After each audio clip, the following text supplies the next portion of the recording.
भारत पाकिस्तान में हुए संघर्ष के बाद लगातार जो विपक्षी पार्टियां हैं वो संसद का विशेष सत्र बुलाने की मांग करती हुई दिखाई दे रही थी। सबसे पहले ये मांग कांग्रेस पार्टी की तरफ से उठाई गई थी। कांग्रेस पार्टी में राहुल गांधी ने सवाल खड़े किए थे कि देश की जनता को ये जानने का हक है कि ऑपरेशन सिंदूर में भारत को कितना नुकसान हुआ है। और उसके बाद जो विशेष सत्र बुलाने की मांग थी उसने तब ज़्यादा तूल पकड़ा जब CDS अनिल चौहान ने सिंगापुर में ब्लूमबर्ग को इंटरव्यू दिया। और तब से ही कांग्रेस पार्टी जो है वो मुखर रूप से आवाज़ उठा रही थी कि देश में विशेष सत्र जो है संसद का वो बुलाना चाहिए केंद्र सरकार को। और इसको लेकर जो है वो समय समय पर कांग्रेस पार्टी अलग अलग प्रेस कॉन्फ्रेंस भी कर रही थी। इसी कड़ी में आपको बता दें कि कल जो RJD के सांसद हैं मनोज झा, उन्होंने एक पत्र प्रधानमंत्री नरेंद्र मोदी को लिखा और उसके बाद आज यानी 3 जून को दिल्ली के कॉन्स्टिट्यूशन क्लब, जहां पर हमारी मौजूदगी है, मेरे पीछे आप देख सकते हैं, यहां पर इंडिया ब्लॉक के जो सांसद थे वो यहां पर पहुंचे हैं और तकरीबन 16 दल के सांसदों ने एक पत्र तैयार किया है जो प्रधानमंत्री नरेंद्र मोदी को भेजा जाएगा और उसमें ये मांग की जाएगी कि जो संसद का विशेष सत्र है वो सरकार जल्द से जल्द बुलाए। इसके साथ ही आपको बता दें कि जो यहाँ पर मीटिंग हुई है जो इंडिया ब्लॉक के लीडर्स की, उसमें कांग्रेस की तरफ से जयराम रमेश और दीपेंद्र हुड्डा आए थे। वहीं RJD की तरफ से यहाँ पर मनोज झा पहुँचे थे, संजय राउत आए थे। तो ऐसे कई और भी बड़े चेहरे जो हैं वो विपक्षी पार्टियों के यहाँ पर पहुँचे थे और एक स्वर में यहाँ से आवाज़ उठाई है कि विशेष सत्र जो है संसद का बुलाना चाहिए, क्योंकि देश के बाहर जाकर CDS जो है वो बयान दे रहे हैं और सर्वदलीय प्रतिनिधि मंडल भी जो है वो बाहर जाकर तमाम चीज़ें बता रहा है, लेकिन देश की जनता को जो है वो बताया नहीं जा रहा है। और यही मांग है जो यहाँ पर आज कॉन्स्टिट्यूशन क्लब में रखी गई है। और इसके साथ आपको बता दें कि यहाँ पर जितने भी इंडिया ब्लॉक के सांसद आए थे और जो पार्टियां यहाँ पर आई थी उसमें आम आदमी पार्टी जो है वो आज इंडिया ब्लॉक की इस मीटिंग में जो है वो नहीं पहुंची। और दीपेंद्र हुड्डा ने मीडिया से बातचीत के दौरान बताया कि आम आदमी पार्टी अपना एक अलग लेटर जो है वो प्रधानमंत्री नरेंद्र मोदी को और केंद्र सरकार को भेजेगी, जिसमें उनकी भी जो है वो यही मांग होगी कि संसद का विशेष सत्र जल्द से जल्द बुलाया जाए। वीडियो जर्नलिस्ट बलदेव के साथ उज्जवल कुमार, JK 24/7 न्यूज़, दिल्ली।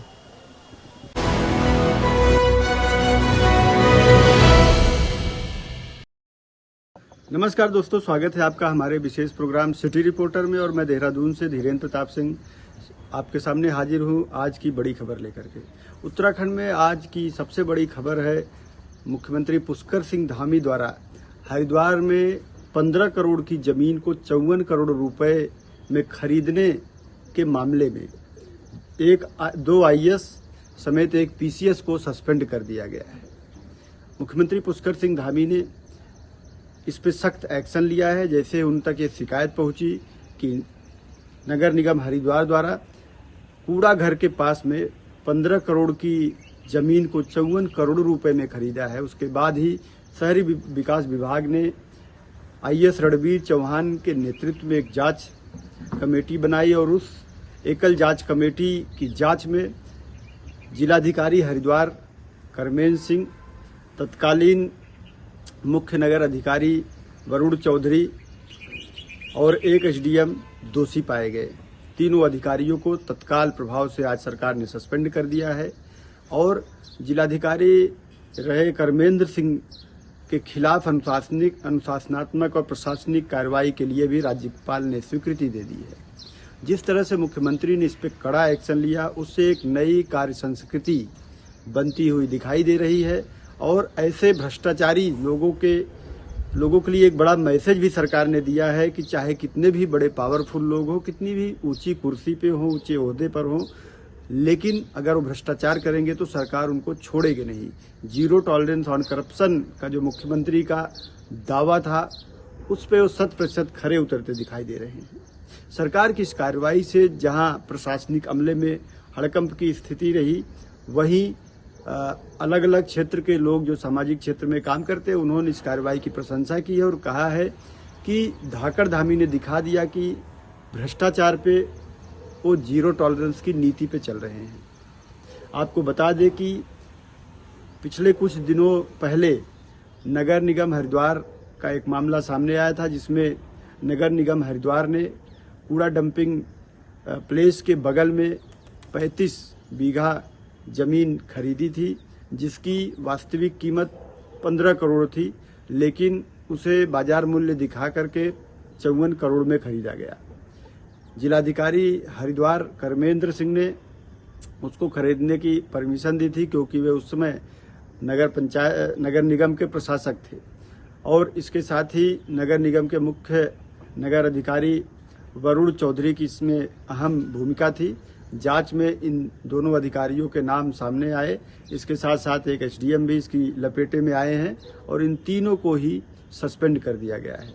अब देखने वाली बात ये होगी कि आगे सरकार इस पे क्या कड़ा एक्शन लेती है, और सबसे बड़ा सवाल है कि जो 54 करोड़ रुपए सरकार के चले गए हैं उसकी रिकवरी किस तरह से की जाती है। कैमरा सहयोगी वीरेंद्र थपलियाल के साथ JK 24/7 के लिए देहरादून से धीरेन्द्र प्रताप सिंह।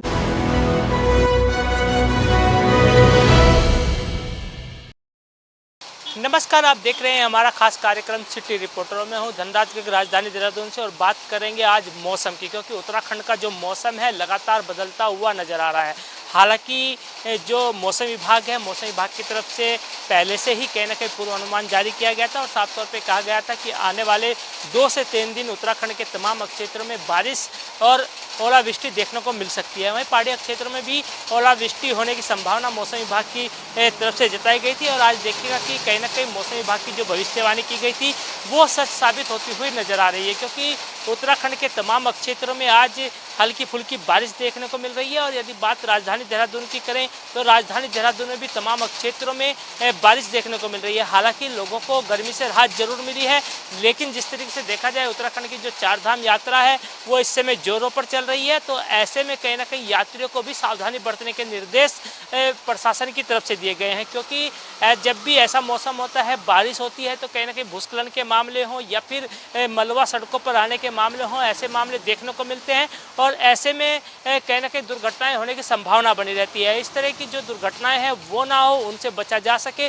उसके लिए कहीं ना कहीं लगातार प्रशासन के द्वारा अपील भी जारी की गई है और यात्रियों से अनुरोध किया गया है कि जब भी इस तरह का मौसम खराब हो तो वो जहाँ पर है वहीं पर रुक जाएं, आगे यात्रा ना करें। जब मौसम साफ हो जाए तो तभी वो यात्रा करें, क्योंकि इससे कहीं ना कहीं जान माल का नुकसान होने से बचाया जा सकता है। और मैं देखेगा कि मौसम विभाग की तरफ से अभी भी आने वाले 2 से 3 दिन इसी तरीके से मौसम सुहाना होने की संभावना जताई गई है और साफ तौर पर कहा गया है कि जो पहाड़ी क्षेत्र हैं वहाँ पर तेज बारिश और ओलावृष्टि देखने को मिल सकती है और मैदानी क्षेत्रों में भी बारिश देखने को मिल सकती है। अब देखने वाली बात होगी कि 4 धाम यात्रा पर कितना असर इस मौसम का पड़ता हुआ नजर आएगा। कैमरा सहयोगी वीरेंद्र थपलियाल के साथ धनराज गर्ग, JK 24/7 न्यूज़, देहरादून।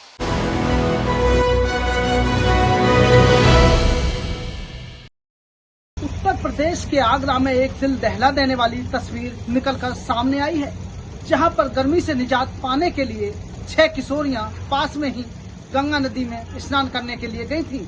जब वह स्नान कर रही थी तो तभी उन्होंने इंस्टाग्राम पर अपने वीडियो बनाने स्टार्ट कर दिए।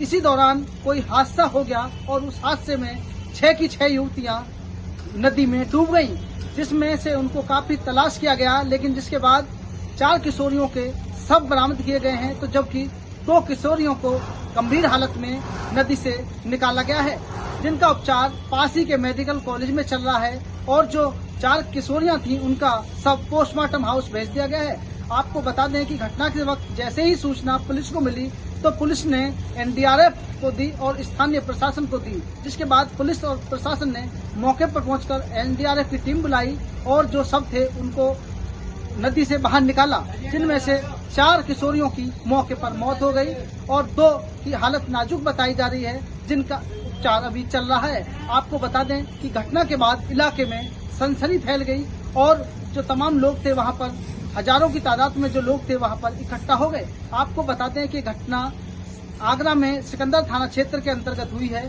जिसके बाद से परिवार वालों का रो रो कर बुरा हाल है।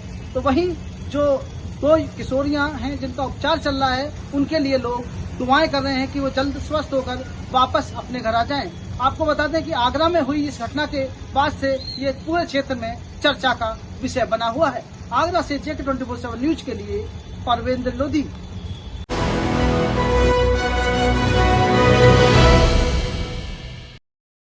नमस्कार, आप सिटी रिपोर्टर देख रहे हैं। मैं आपके साथ ताबिश कमाल हूं। मेरे साथ मेरे सहयोगी साजिद हैं। देश में कोई भी त्यौहार आता है तो उसको लेकर के विवाद शुरू हो जाता है। एक बार फिर बकरीद के त्यौहार को लेकर के विवाद शुरू हो गया है। कई इस तरह के बयान आ रहे हैं जिससे ये कहा जा रहा है कि बकरीद के मौके पर पशु हत्या नहीं होनी चाहिए। बाबा बागेश्वर धाम ने कहा है कि पहले हिंदू धर्म में भी बलि दी जाती थी, लेकिन अब वो धीरे धीरे प्रथा समाप्त होती जा रही है। हालांकि वहीं दूसरी तरफ महर्षि वाल्मीकि अखाड़ा परिषद के महान गुरुजी राजू चंदेल ने कहा कि बलि की प्रथा हर धर्म में दी जाती है। काली माता की कुल जब पूजा की जाती है तो ऐसे काली माता के मंदिरों में भी बकरे की बलि दी जाती है। गुरुजी ने कहा कि इस तरह के मामलों पर विवाद नहीं करना चाहिए। ये धर्म के मामले हैं जो संस्कृति और सभ्यता से जुड़े हुए हैं। हालांकि हिंदू धर्म गुरुओं का ये मत है कि किसी भी तरह से गौ माता की बलि नहीं दी जानी चाहिए। भारत के अंदर पहले से ये गौ हत्या पर प्रतिबंध है और मुस्लिम धर्म गुरुओं की तरफ से भी ये अपील की गई है किसी भी ऐसे पशु की कुर्बानी ना की जाए जिससे भारत के अंदर विवाद पैदा हो। ऐसे में इस पूरे मामले को लेकर देश भर के अंदर विवाद चल रहा है। कई धर्म गुरु ये कह रहे हैं कि आपको बकरा या कुर्बानी ना करके आपको केक काट करके इस रस्म को अदा कर देना चाहिए। वहीं मुस्लिम धर्म गुरु का कहना है कि हम अपने धर्म के हिसाब से ही कुर्बानी करते हैं और किसी भी ऐसे पशु की बलि नहीं करते हैं जिस पर भारत सरकार की तरफ से रोक लगाई गई है। हालांकि मुस्लिम धर्म गुरुओं की तरफ से अपील जारी की गई जिसमें कहा गया है कि किसी भी ऐसे पशु की बलि ना की जाए जिस पर भारत सरकार की तरफ से प्रतिबंध लगाया गया है। मुस्लिम धर्म गुरुओं का ये भी कहना है कि अगर आप चोरी छुपे से किसी ऐसे पशु की बलि करते हैं तो वो आपकी कुर्बानी नहीं मानी जाएगी। यानी कि अगर चोरी छुपे कोई इस तरह की कुर्बानी की जाती है तो उसका मज़हब इस्लाम से कोई लेना देना नहीं होगा। वीडियो जर्नलिस्ट साजिद के साथ ताबिश कमाल, दिल्ली।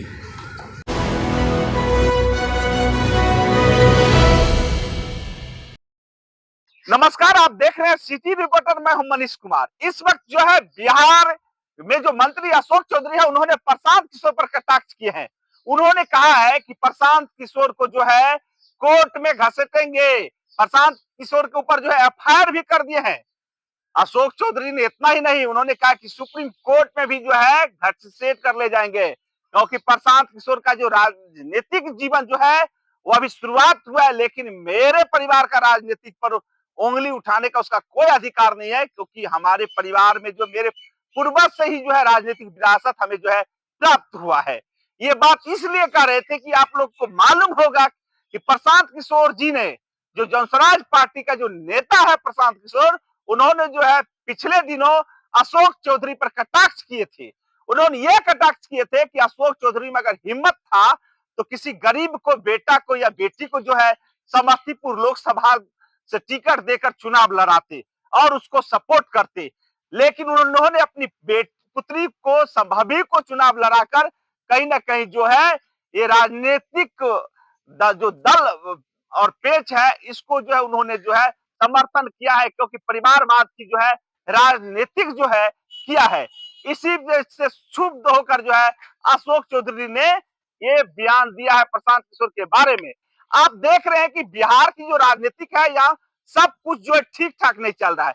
मैं बात करूं एनडीए गठबंधन के या इंडिया गठबंधन के, कहीं ना कहीं जो एक दूसरे पर जो उठा पटक जो है जारी है। चिराग पासवान के बारे में भी आप लोग भली भांति जानते होंगे, क्योंकि पटना के अंदर पोस्टर लगा था कि दंगा न फसाद चाहिए और बिहार में चिराग चाहिए। कहीं ना कहीं जिस एनडीए गठबंधन के हिस्सा चिराग पासवान है और उसी पे जो है ये इन्होंने उंगली उठाए हैं कि बिहार में सब कुछ जो ठीक ठाक नहीं चल रहा है, क्योंकि बिहार में जो है कानून व्यवस्था जो है बिल्कुल जो है लड़खड़ा गई है। बिहार में अफसरशाही चरम सीमा पर है। बिहार में भ्रष्टाचारी ज्यादा है। कहीं ना कहीं भी प्रधानमंत्री आवास योजना में भी जो है 20,000 से कम की उगाही नहीं किया जाता है। काफी मतलब जो है इसी पर जो है तेजस्वी प्रसाद यादव ने कहा है कि जो बिहार के जो मुख्यमंत्री है वो अचेतावस्था में चले गए हैं, क्योंकि जहां पर भी जाते हैं मुख्यमंत्री जी कुछ ना कुछ जो है करते ही रहते हैं। इसलिए बिहार में जो है बदलाव की जरूरत है। और अभी आप देख रहे थे सिटी रिपोर्टर में अपने सहयोगी कैमरामैन के साथ।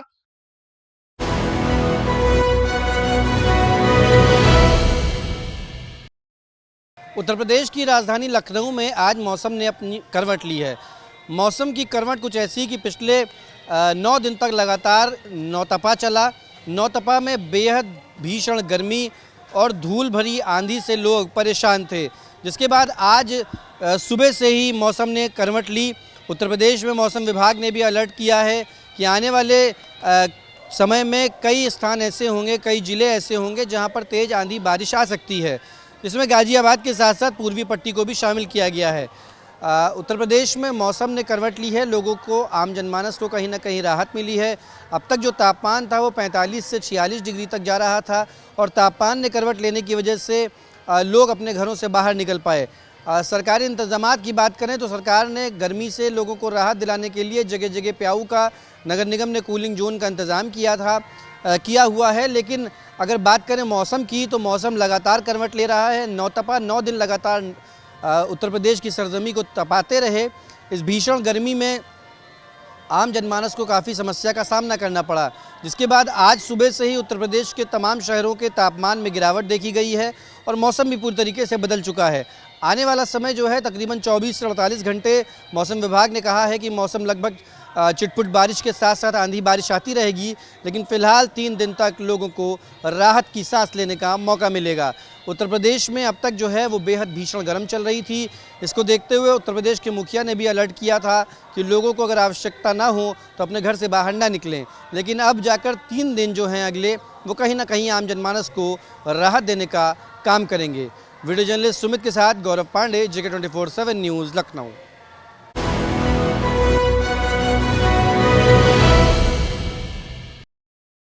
उत्तर प्रदेश मुख्यमंत्री योगी आदित्यनाथ के नेतृत्व में आज कैबिनेट की बैठक हुई और कैबिनेट की बैठक में कई अहम फैसले आज लिए गए, जिसमें अग्निवीरों के लेकर जो उत्तर प्रदेश में पुलिस विभाग में भर्ती होगी उसमें उनके लिए व्यवस्था की गई है। साथ ही साथ तमाम 1 प्रोडक्ट 1 डिस्ट्रिक्ट जिस तरह से तमाम प्रोत्साहन देने की बात सामने आई है, साथ ही साथ पर्यटन को भी बढ़ाया दिया जाएगा। यानी आज कैबिनेट के अहम फैसले में तमाम ऐसे उत्तर प्रदेश के विकास से जुड़े प्रस्ताव पास किए गए, जिससे आने वाले समय में कहीं ना कहीं उत्तर प्रदेश के चौमुखी विकास के लिए परिणामजनक साबित होंगे। और यही वजह है कि आप देखिए कि लगातार उत्तर प्रदेश की जो योगी आदित्यनाथ के नेतृत्व में सरकार है, आज कैबिनेट में कई अहम प्रस्ताव पर मोहर लगी, तो वहीं आने वाले समय में किस तरह से उत्तर प्रदेश को उत्तम प्रदेश बनाया जाए, इसको लेकर भी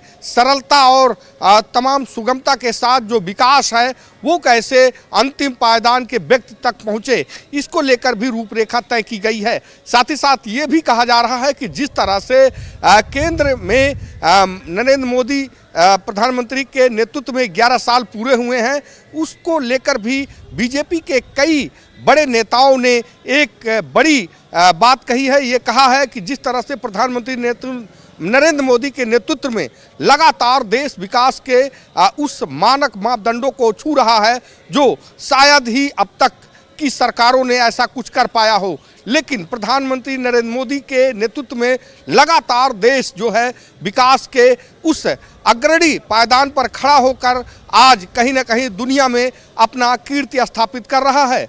देखने वाली बात यह होगी कि लगातार जिस तरह से केंद्र की योजनाएं को भी चलाया जा रहा है और लगातार जो 11 साल में प्रधानमंत्री नरेंद्र मोदी के नेतृत्व में जो विकास की योजनाएं दी गई हैं, वो कितना कुछ अंतिम पायदान के व्यक्ति को लाभ मिला है, इसको लेकर बीजेपी के नेता कहते हैं कि लगातार कहीं ना कहीं कई चीज़ों को लेकर जो केंद्र की और राज्य की डबल इंजन की सरकार है, वो विकास को नया आयाम स्थापित कर रही है। कैमरामैन सुमित के साथ उमेश मिश्रा, JK 24/7 लखनऊ।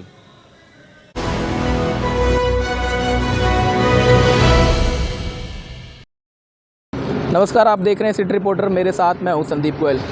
हरियाणा पुलिस लगातार लोगों को साइबर क्राइम की घटनाओं से जागरूक करने के लिए सेमिनार आयोजित कर रही है, लेकिन उसके बावजूद भी साइबर क्राइम के मामले थमने का नाम नहीं ले रहे। फरीदाबाद के दयालपुर गांव में एक ऐसा मामला सामने आया जहां पर एक बच्चे द्वारा इंस्टाग्राम जो है चलाया जा रहा था, उस पर कुछ युवकों की ओर से कुछ मैसेज किए गए और पैसे की कमाई करने के एवज में उनको जो है लालच दिया गया। लेकिन कहा गया कि अगर 1800 रुपये इन्वेस्ट करेंगे तो 5600 रुपये प्राप्त करेंगे। इसी को लेकर उनके परिवार ने सहमति जताते हुए 1800 रुपये इन्वेस्ट किए, लेकिन वो पैसे बढ़ते चले गए और इन्वेस्टर उनको लालच देते रहे। ऐसे में अब करीब 2,56,000 से अधिक का जो साइबर क्राइम हुआ है उस पर अब पुलिस ने मामला दर्ज कर कार्रवाई करते हुए एक मुंबई के रहने वाले युवक को गिरफ्तार किया है। उसका जब बयान सामने आया तो पुलिस को हैरान कर देने वाला था।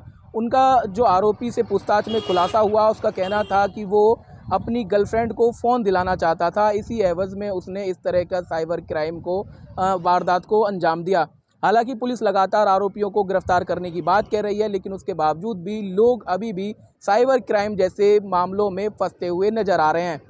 लगातार पुलिस की ओर से इस तरह के सेमिनार और जागरूकता अभियान चलाए जा रहे हैं, लेकिन उसके बावजूद भी लोग अभी भी साइबर क्राइम जैसे अपराध के चंगुल में फंसते हुए नज़र आ रहे हैं। यहाँ कहें कि छोटे लालच या इंस्टाग्राम, टेलीग्राम या अन्य जगहों के वजह से लोग अभी भी जो है लालच में फंसकर अपने आप को ठगाने का काम कर रहे हैं। फरीदाबाद पुलिस ऐसे में लोगों को जागरूक कर रही है और आरोपियों को गिरफ्तार करने की बात कर रही है, लेकिन लोगों को समझना होगा कि कैसे छोटे लालच या लालच के चक्कर में आकर अपने पैसे गंवा देना यह बेहद कहीं ना कहीं जो है लापरवाही कहें या फिर अनदेखी है। सहयोगी राकेश के साथ संदीप गोयल, जी 24/7 न्यूज़, फरीदाबाद।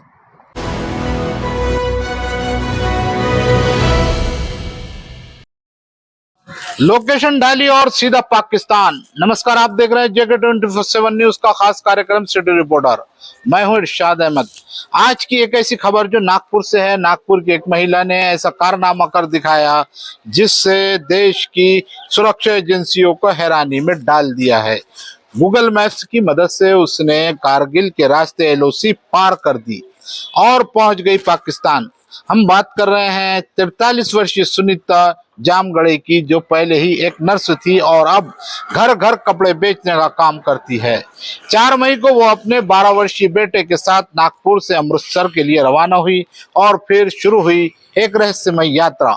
14 मई को सुनीता ने कारगिल के हुंदरमन गांव से नियंत्रण रेखा पार की। बताया जाता है कि उसने गूगल मैप्स से पाकिस्तान जाने का रास्ता तलाशा। बेटे को उसने गांव के एक होटल में छोड़ दिया था और अकेली ही पाकिस्तान में दाखिल हो गई। पाकिस्तान रेंजर्स ने तुरंत उसे हिरासत में लिया। 9 दिन की पूछताछ के बाद 23 मई को उसे अटारी वाघा बॉर्डर पर भारत को सौंपा गया। कपिल नगर पुलिस स्टेशन के इंस्पेक्टर के अनुसार सुनीता के फोन में एक संदिग्ध मोबाइल ऐप मिला है। क्या वो ये ऐप किसी विदेशी एजेंसियों से जुड़ा है या कोई गहरी साजिश? इस पर गहन जांच शुरू है। फोन को फॉरेंसिक जांच के लिए भेजा गया है। जांचकर्ता का ये भी देख रहे हैं कि वो फोन वाकई चिप या कोई ट्रैकिंग सिस्टम तो नहीं था। इस दौरान उसका बेटा, जिसे उसने होटल में छोड़ दिया था, अब बाल कल्याण समिति की निगरानी में है। बच्चा बार बार कह रहा है कि माँ उसे घुमाने के बहाने लाई थी, लेकिन उसे नहीं पता था कि असली मकसद क्या था। सुनीता के बार बार बदलते बयान, पाकिस्तान में अस्पताल में नौकरी तलाशने का दावा और पहले भी अटारी बॉर्डर पर पकड़े जाने की घटना, सब मिलाकर इस पूरे मामले को और रहस्यमयी बना रहे हैं। नागपुर पुलिस ने उसे जासूसी के आरोप में गिरफ्तार कर लिया है। उसके पाकिस्तान के 2 संदिग्ध व्यक्तियों के जुल्फकार और एक पादरी से संबंध की जांच हो रही है। कड़े जो बॉर्डर सिक्योरिटी के बावजूद एक महिला कैसे एलओसी पार कर गई? नागपुर पुलिस के डिप्टी कमिश्नर ऑफ पुलिस निकेतन कदम ने बताया कि हमें ये सत्यापित करने की आवश्यकता है कि क्या वो जासूसी या किसी अन्य गैर कानूनी गतिविधि में शामिल थी। ऐसे दुश्मनों को जासूसी कर जानकारी देने के मामले देश में सामने आने लगे हैं और कई देशद्रोह में लिप्त पाए गए हैं। अब सवाल उठता है कि क्या ये सिर्फ एक भोली महिला की गलती थी या एक साजिश का हिस्सा? जवाब तलाश रही है पुलिस। कैमरा पर्सन बाकिर अंसारी के साथ मैं इरशाद अहमद, जेके 24/7 न्यूज, नागपुर।